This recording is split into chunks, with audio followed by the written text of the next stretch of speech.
મિત્રો, એક સવાલથી શરૂઆત કરીએ. જો હું તમને કહું કે આપણા જ દેશમાં, આપણા જ ખેતરોમાં અને બજારોમાં મળતું એક નાનું શાક એવું છે કે જેના વિશે દુનિયાભરમાં વૈજ્ઞાનિક સંશોધનો થઈ ગયું છે, મિત્રો, તો તમે માનશો? શાક દેખાવમાં નાનું, ઉપરથી કાંટાવાળું અને નામ છે કંટોલા.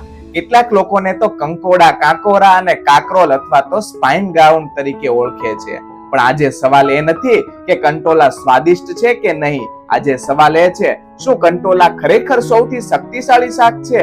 શું તે શરીર માટે એટલું જ ફાયદાકારક છે જેટલું સોશિયલ મીડિયા પર કહેવામાં આવે છે? શું કંટોલા ડાયાબિટીસ, વજન, પાચન, કોલેસ્ટ્રોલ જેવી સમસ્યાઓમાં ખરેખર મદદ કરી શકે? અને સૌથી મહત્વની વાત, કંટોલા વિશે જે વાતો આપણે વર્ષોથી સાંભળતા આવ્યા છીએ તેમાં કેટલી વાતો સાચી છે અને કેટલી માત્ર દાવો છે?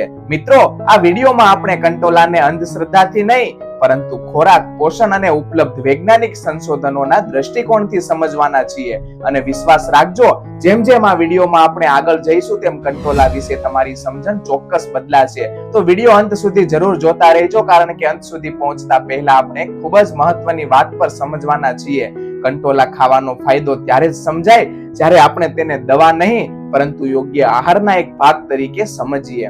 નમસ્કાર મિત્રો, જય શ્રી કૃષ્ણ, રાધે રાધે, હર હર મહાદેવ. હું છું તમારો હેલ્થ સાથી ડોક્ટર રોનક ભીમાણી અને આપ સૌનું હાર્દિક સ્વાગત છે અમારા આજના વિડીયોમાં. ચાલો મિત્રો, આ રસપ્રદ સફરની શરૂઆત કરીએ. સૌપ્રથમ એકદમ બેઝિક વાત, કંટોલા એટલે શું? કંટોલો એક વેલ પર થતું શાક છે અને તેનું વૈજ્ઞાનિક નામ મોમોડિકા ડિયોઇકા છે. તેને કુકુરબિટાસી એટલે કે કોળા અને કારેલા જેવા પરિવાર સાથે સંબંધિત છે. તેને ઇંગ્લિશમાં સામાન્ય રીતે સ્પાઇન ગાર્ડ અથવા તો ટેસલ ગોર્ડ તરીકે ઓળખવામાં આવે છે. ભારતમાં તેને અલગ અલગ વિસ્તારોમાં કંકોડા, કંટોલા, કંટોરી વગેરે નામથી ઓળખવામાં આવે છે. હવે જરા તેની કલ્પના કરો. બહારથી જોવો તો નાનું, લીલું અને શરીર ઉપર નાના નાના કાંટા જેવા ઊભા ભાગ, એટલે કદાચ તેનું નામ સ્પાઇન ગાર્ડ તરીકે ઓળખવામાં આવે છે. પણ એક મિનિટ, અહીંથી એક જ ખૂબ જ મહત્વનો સવાલ ઊભો થાય છે. જો કંટોલામાં આટલા પોષક તત્વો છે તો પછી તેને સુપરફૂડ કેમ ન કહેવાય? અથવા શું આપણે અત્યાર સુધી આ શાકને ઓછું આંકતા આવ્યા છીએ? જવાબ થોડો ઇન્ટરેસ્ટિંગ છે.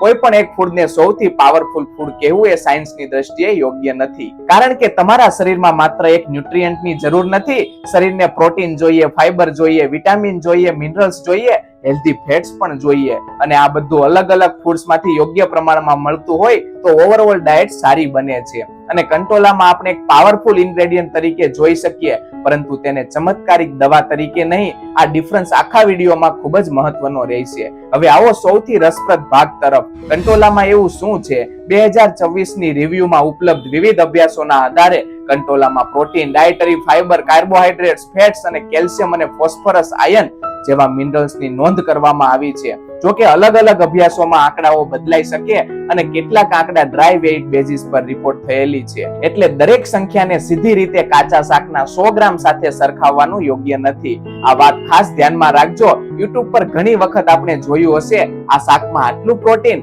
આટલું આયર્ન, આટલું કેલ્શિયમ. પણ પ્રશ્ન એ છે, આ આંકડો કઈ સ્થિતિમાં માપવામાં આવ્યો હતો? ફ્રેશ વેજીટેબલ, ડ્રાય વેઇટ કે એડિબલ પોર્શન તરીકે? કઈ લેબોરેટરીની મેથડમાં જોયું હતું? આ બધું મહત્વનું છે. એટલે આજે આપણે ન્યુમર્સ પાછળ ભાગવાને બદલે ઓવરઓલ ન્યુટ્રિશન સમજશું. ચાલો હવે ફાઈબરની વાત કરીએ. ફાઈબરનું નામ તમે ઘણી વખત સાંભળ્યું હશે, પણ સરળ ભાષામાં કહું તો ફાઈબર ખોરાકનો એવો ભાગ છે જે આપણું શરીર સંપૂર્ણ રીતે પચાવી શકતું નથી. પણ તેનો અર્થ એવો નથી કે ફાઈબર બેકાર છે. આપણા ડાયજેસ્ટિવ સિસ્ટમ માટે ડાયટરી ફાઈબર ખૂબ જ મહત્વનું છે. કંટોલાની ન્યુટ્રિશનલ સ્ટડીમાં ડાયટરી ફાઈબરનું પ્રમાણ નોંધપાત્ર હોવાનો રિપોર્ટ થયેલો છે. શું કંટોલા એટલે દવા? ના મિત્રો, આ વાત ખૂબ જ ક્લિયર કરવા માંગુ છું. કંટોલો એક ફૂડ છે, તેમાં ન્યુટ્રિશન વેલ્યુ છે. હવે આજે આપણે એવી વાત પર જઈ રહ્યા છીએ જે કદાચ કંટોલા વિશે સૌથી વધારે લોકો શોધતા હશે, અને એ જ છે, શું કંટોલા ડાયાબિટીસના દર્દીઓ માટે ફાયદાકારક છે? જો તમારા ઘરમાં કોઈને ડાયાબિટીસ હોય તો તમારી ફાસ્ટિંગ સુગર વધી રહેતી હોય, જો HbA1c બોર્ડરલાઈન આવ્યું હોય, અથવા તમારા કોઈ ઓળખીતા કહેતા હોય કે કંટોલાનું શાક ખાવાથી સુગર કંટ્રોલ થાય છે, તો આ વિડીયો ખાસ ધ્યાનથી સાંભળજો. કારણ કે અહીં આપણે એક એવી ભૂલથી બચવાના છીએ જે હેલ્થ રિલેટેડ વિડીયોમાં ઘણી વખત થઈ જાય છે, રિસર્ચની વાતને સીધી મેડિસિન બનાવી દેવાની. તો ચાલો એકદમ સરળ ભાષામાં સમજીએ. સૌથી પહેલો સવાલ, કંટોલા સુગર ઘટાડે છે? હાલમાં ઉપલબ્ધ એવિડન્સના આધારે કંટોલાને ડાયાબિટીસની સારવાર તરીકે માનવું એ યોગ્ય નથી. હવે જરૂર તમને પ્રશ્ન થતો હશે, તો પછી કંટોલા ખાવાનો અર્થ શું? હવે કદાચ તમે કહેશો, ડોક્ટર જો કંટોલા ડાયાબિટીસની દવા નથી તો ડાયાબિટીક વ્યક્તિએ ખાવું કે નહીં? અહીં આપણે પાછા ફૂડ તરફ આવીએ છીએ. કંટોલા એક વેજીટેબલ છે અને વેજીટેબલ બેલેન્સ ડાયટનો ભાગ બની શકે. એટલે કોઈ વ્યક્તિ ડાયાબિટીસ ધરાવે છે એટલે તેને કંટોલાનું શાકનું નામ જોઈને ડરવાની જરૂર નથી. પણ કંટોલા ખાધા પછી ડાયાબિટીસ કંટ્રોલ થઈ જશે એવું માનવાની પણ જરૂર નથી. આ સૌથી બેલેન્સ જવાબ છે. ડાયાબિટીસમાં આખી થાળી જુઓ. ડાયાબિટીસ મેનેજમેન્ટમાં માત્ર એક શાક નહીં, આખી થાળી મહત્વની છે. જરા કલ્પના કરો, એક વ્યક્તિની થાળીમાં રોટલી ખૂબ જ વધારે, ભાત ખૂબ વધારે, મીઠાઈ, મીઠી ચા, બિસ્કિટ અને વચ્ચે 2 ચમચી કંટોલાનું શાક. હવે જો એ વ્યક્તિ કહે હું તો કંટોલા ખાઉં છું એટલે મારી ડાયટ હેલ્ધી છે, તો શું એ યોગ્ય છે?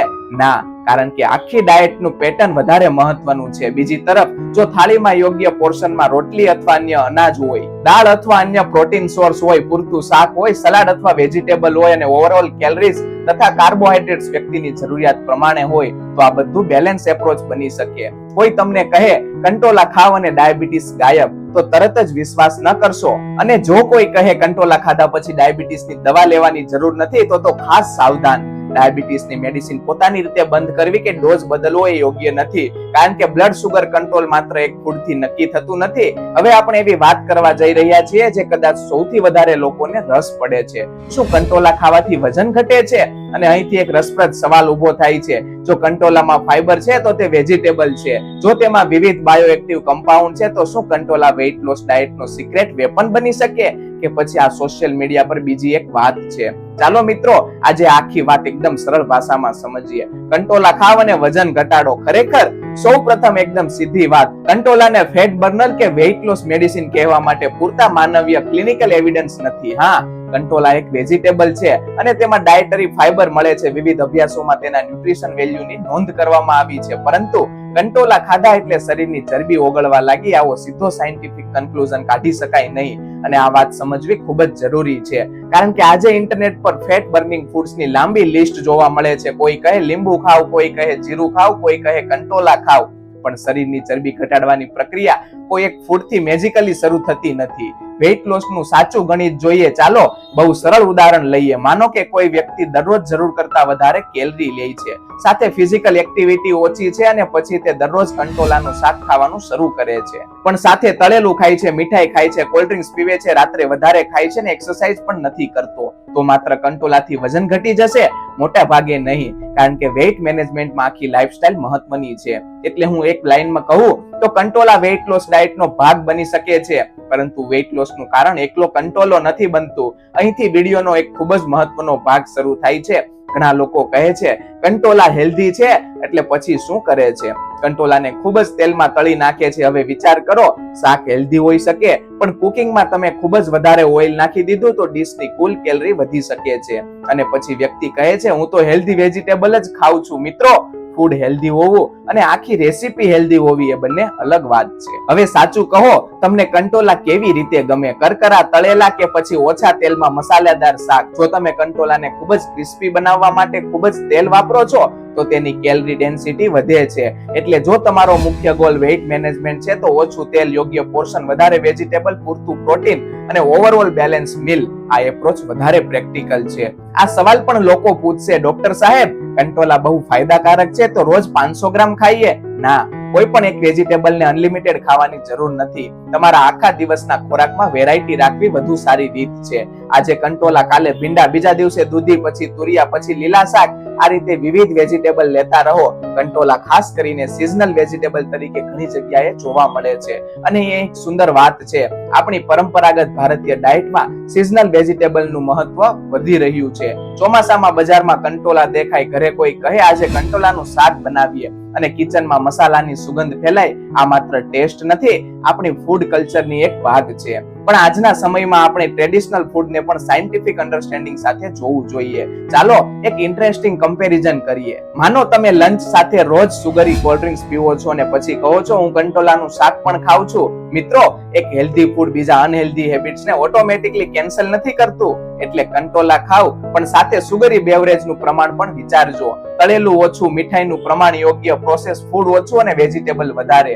આ છે ઓવરઓલ એપ્રોચ. હવે આપણે કંટોલાના એવા ભાગ વિશે વાત કરીશું જેના વિશે સામાન્ય રીતે લોકો બહુ ઓછું જાણે છે: પાન, બીજ, મૂળ અને ફળ. અને અહીંથી વાત થોડી ગંભીર બને છે, કારણ કે કંટોલાના અલગ અલગ ભાગો અંગે ટ્રેડિશનલ મેડિસિનમાં અનેક ઉપયોગોનો ઉલ્લેખ મળે છે. જ્યારે મોડર્ન રિસર્ચમાં પણ અલગ એક્સ્ટ્રેક્ટ અને પ્લાન્ટ પાર્ટ્સ પર લેબોરેટરી તથા એનિમલ સ્ટડી કરવામાં આવી છે, પરંતુ 2026 ની રિવ્યુ સ્પષ્ટ કરે છે આમાંથી ઘણું એવિડન્સ હજુ એક્સપેરિમેન્ટલ છે અને સ્ટાન્ડર્ડાઇઝ હ્યુમન વેલિડેશન મર્યાદિત છે. તો ચાલો કંટોલાની સાચી શક્તિ અને તેની મર્યાદા બંને સમજીએ. નંબર 1 છે કંટોલાનું ફળ, એટલે આપણે જે શાક ખાઈએ છીએ તે. સૌથી પહેલા વાત કરીએ એ ભાગની જે આપણા રસોડામાં આવે છે, કંટોલાનું કાચું નાનું ફળ.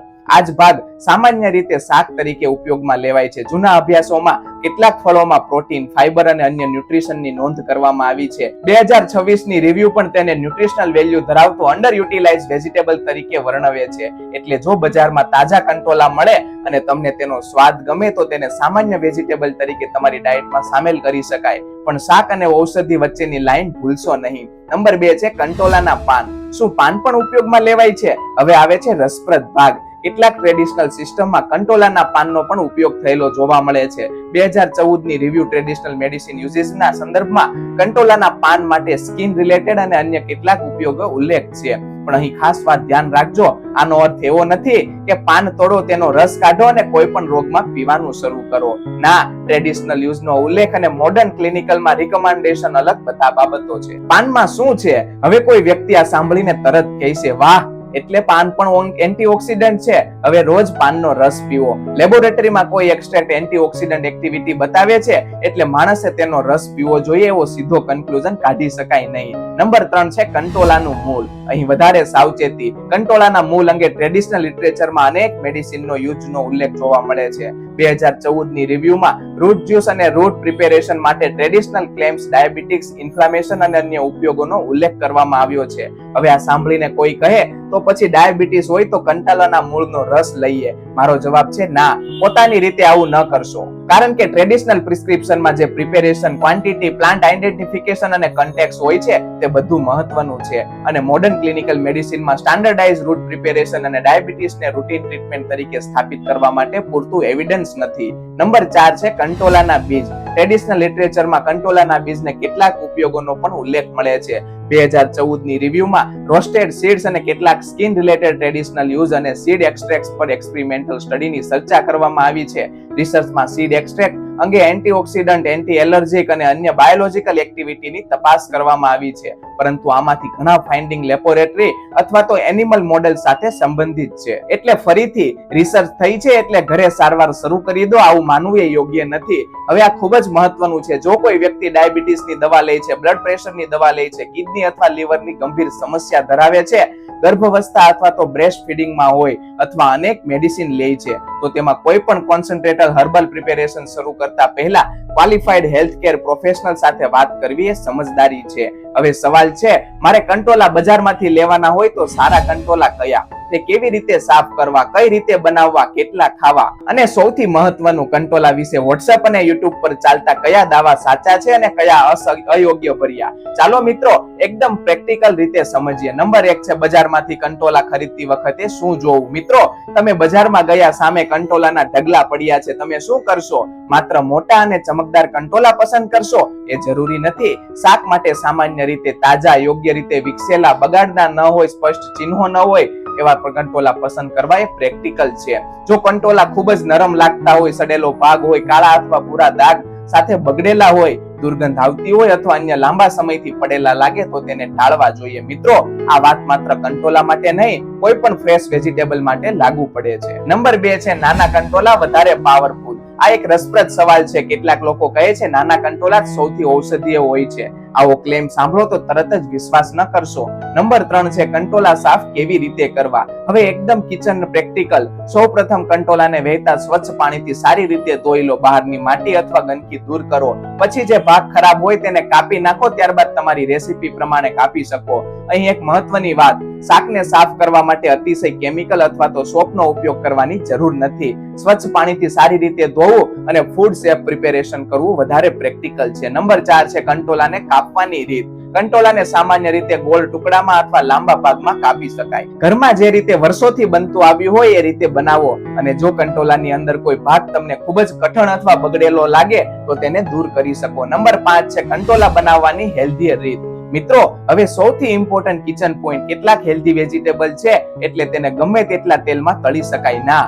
ફૂડ્સની ન્યુટ્રિશન વેલ્યુ સિવાય કુકિંગ મેથડ પણ મહત્વપૂર્ણ છે. જો તમે કંટોલા બહુ વધારે તેલ ડીપ ફ્રાય કરો છો તો આખી ડિશની એનર્જી અથવા તો કેલરી ડેન્સિટી વધી શકે છે. એટલે રોજિંદા હેલ્ધી ઈટિંગ માટે ઓછા તેલમાં બનાવેલું શાક એકદમ સરળ વિકલ્પ બની શકે. નંબર 6 છે એક સરળ ઘરેલું કંટોલાનું શાક. ચાલો એક સિમ્પલ આઈડિયા, કંટોલા લો, સારી રીતે ધોઈને કાપો, કડાઈમાં થોડું તેલ લો, જીરું નાખો, લસણ અથવા તમારી પસંદનો મસાલો, કંટોલા ઉમેરો, હળદર, થોડું મરચું, ધાણા જીરું અને સ્વાદ પ્રમાણે મીઠું, પછી યોગ્ય રીતે રાંધી લો. બસ મિત્રો, દરેક હેલ્ધી ફૂડ માટે ફેન્સી રેસીપીની જરૂર નથી, ઘરનું સિમ્પલ કુકિંગ પણ પૂરતું છે. નંબર 7 છે શું કંટોલાને વધારે રાંધવાથી બધા ન્યુટ્રિયન્ટ નષ્ટ થઈ જાય છે? આ પણ ઘણા લોકો પૂછે છે. મિત્રો, કુકિંગ થી કેટલાક ન્યુટ્રિયન્ટ્સ પર અસર થઈ શકે, પરંતુ રાંધ્યું એટલે બધું ન્યુટ્રિશન નષ્ટ એવું કહેવું પણ યોગ્ય નથી. આથી પ્રેક્ટિકલ એપ્રોચ એ છે યોગ્ય રીતે રાંધો, ખૂબ વધારે ઓઇલ ન નાખો અને વેજીટેબલ ને બેલેન્સ ડાયટમાં રાખો. નંબર 8 છે કંટોલા સાથે શું ખાવું? મિત્રો,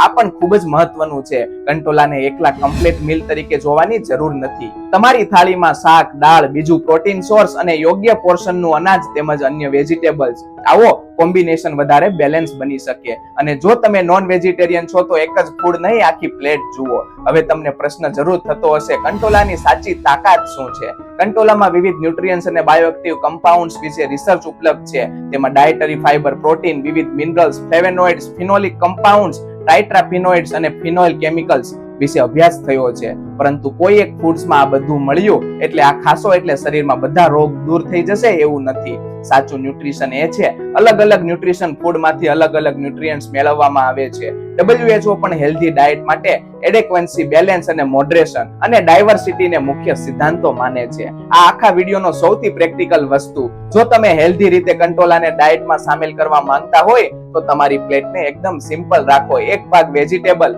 અહીં કંટોલા હોઈ શકે, એક ભાગમાં પ્રોટીન, દાળ, ચણા, મગ, પનીર અથવા તો તમારી ડાયટરી પ્રેફરન્સ પ્રમાણે અન્ય પ્રોટીન સોર્સ લઈ શકાય. એક ભાગમાં સ્ટેપલ, રોટલી, ભાત અથવા અન્ય હોલ ગ્રેઇન અથવા તો સ્ટેપલ ઓપ્શન સાથે પૂરતું પાણી અને સુગરી બેવરેજનું પ્રમાણ ઓછું રાખવું. આ એપ્રોચ કોઈ એક સુપરફૂડ પર આધારિત નથી, આ બેલેન્સ ઈટિંગ પર આધારિત છે.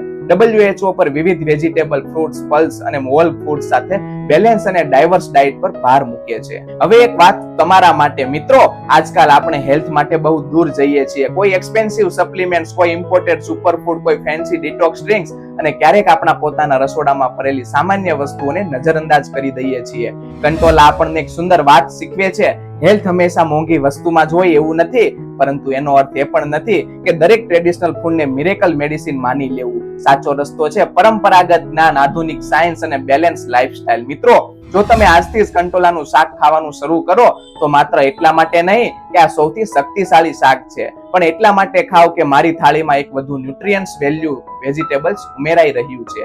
અને જો તમે વેઇટ ઘટાડવા માંગો છો તો કંટોલાની સાથે લાઈફસ્ટાઈલ પણ બદલો. જો ડાયાબિટીસ છે તો કંટોલાની સાથે મેડિકલ કેર ચાલુ રાખો. જો ડાયજેશન સમસ્યા છે તો કંટોલાની સાથે પાણી, ફાઈબર, મૂવમેન્ટ્સ અને જરૂરી મેડિકલ ઇવેલ્યુએશન પર ધ્યાન આપો. અને જો તમને હેલ્ધી રહેવા માંગો છો તો કોઈ એક ફૂડને ભગવાન ન બનાવો, તમારી આખી થાળી જુઓ. આ વિડીયો માત્ર કંટોલા વિશે નહોતો, આ વિડીયો તમને એક મહત્વની વસ્તુ શીખવવા માટે હતો. કોઈ પણ એક ફૂડ તમારા આખા હેલ્થનું સોલ્યુશન નથી. હેલ્થ બને છે દરરોજની નાની નાની સારી ટેવોથી. સારી થાળી, યોગ્ય પોર્શન, વિવિધ વેજીટેબલ, પૂરતું પ્રોટીન, ઓછી પ્રોસેસ ફૂડ, રેગ્યુલર એક્ટિવિટી, સારી ઊંઘ અને જરૂર પડે ત્યારે યોગ્ય મેડિકલ કેર. જો તમને લાગે છે કે આ માહિતી તમારા પરિવારના કોઈ સભ્ય માટે ઉપયોગી થઈ શકે છે તો આ વિડીયો તમારા WhatsApp ફેમિલી ગ્રુપમાં જરૂર શેર કરજો. ખાસ કરીને એવા વ્યક્તિને મોકલજો જે એક શાક ખાઈને ડાયાબિટીસ મટાડી શકાય અથવા તો કોઈ એક ફૂડથી ઝડપથી વેઇટ લોસ થઈ શકે એવી માહિતી પર વિશ્વાસ કરે છે. કારણ કે આખી સારી હેલ્થ ઇન્ફોર્મેશન શેર કરવી એ પણ એક પ્રકારની સેવા છે. તો મિત્રો, આ સાથે આપણા કંટોલા સૌથી શક્તિશાળી શાકની સફર અહીં પૂર્ણ થાય છે. જો તમને આખી માહિતી ગમી હોય તો લાઈક કરો, કોમેન્ટ કરો અને ચેનલને સબસ્ક્રાઇબ જરૂર કરો. અને સૌથી મહત્વનું, આ વિડીયોને જરૂર શેર કરજો, કારણ કે કદાચ તમારી એક શેરથી કોઈ વ્યક્તિને કંટોલા વિશેની સાચી માહિતી મળશે અને કદાચ કોઈ ખોટી હેલ્થ એડવાઇસ ફોલો કરતા અટકી જશે. હું આશા રાખું છું કે આજ પછી જ્યારે તમે બજારમાં કંટોલા જોશો ત્યારે તમને માત્ર એક શાક નહીં દેખાય, તમને દેખાશે એક ન્યુટ્રિશિયસ ફૂડ, એક રસપ્રદ મેડિસિનલ હિસ્ટ્રી ધરાવતો છોડ અને સાથે એક યાદ અપાવતી વાત કે હેલ્થની કોઈ એક ફૂડ નહીં પરંતુ આખી લાઈફસ્ટાઈલ બને છે. હું મળું છું તમને બીજા એક નવા અને ખૂબ જ ઉપયોગી હેલ્થ ટોપિક સાથે. ત્યાં સુધી સ્વસ્થ રહો, ખુશ રહો અને સાચી માહિતી સાથે રહો. જય હિન્દ, જય ભારત.